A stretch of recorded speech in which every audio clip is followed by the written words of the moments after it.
Chtěl bych popsat závadu klapky topení Klimatronic Octavie 1.9 TDI z roku 2004. Závada se začala projevovat tak, že pod palubní deskou začalo něco chroustat, cvakat, klapat a u spolujezdce nešlo topení, vlastně nefoukal tam teplý vzduch a začalo se mlžit spolujezdcovo okno. Bylo to hlavně teda při dešti a když bylo trošku chladno.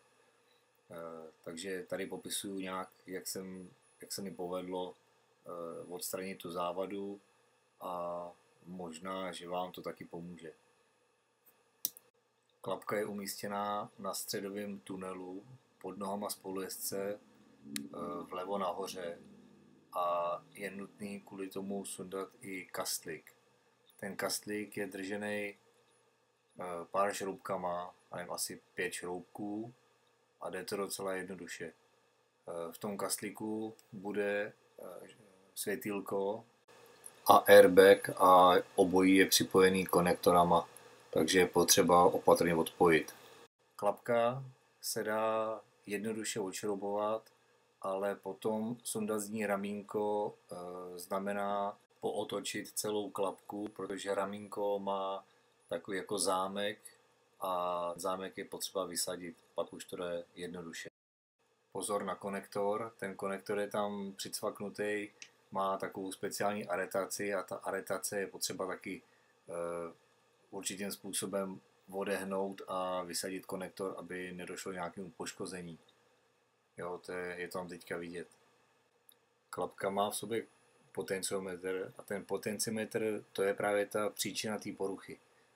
Potenciometr má na sobě uhlíkovou vrstvičku, po který jezdí zobáček, takový jezdec, a ten jezdec nemá dobrý kontakt s tím povrchem.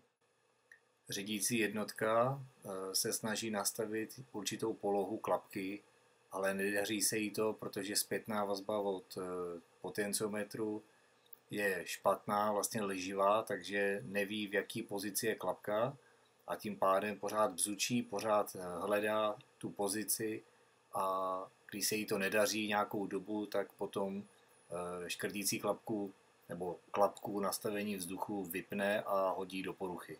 Potenciometr vypadá takto, dá se jednoduše vyndat, ale je potřeba potom vrátit ho zpátky úplně stejně, jak tam byl.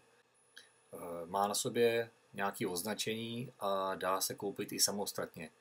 Ale já jsem ho vyndal a dal jsem ho do lihu, kde jsem ho nechal chvilku louhovat a máchat.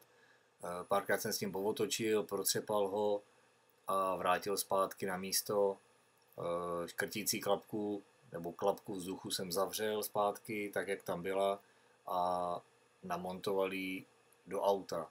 Přes diagnostiku jsem odstranil chybu klapky. Klapku jsem připojil jenom konektorem, nechal jsem ji tam viset a začal jsem natáčet kolečkem Klimatronicu u řidiče a koukal jsem se, co se bude dít. Tak klapka začala reagovat, ramínko se začalo natáčet tam a zpátky. Když jsem teplotu ustálil na jedné teplotě, tak se ramínko zastavilo, přestalo se cukat a zůstalo tam. Což znamená, že řídící jednotka dostala správnou informaci od potenciometru a všechno funguje, jak má.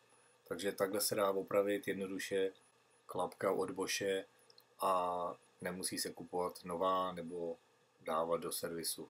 Ještě po odpojení konektorů z airbagu od kastlíku mi naskočila chyba, kterou jsem taky vymazal a všechno bylo v pořádku.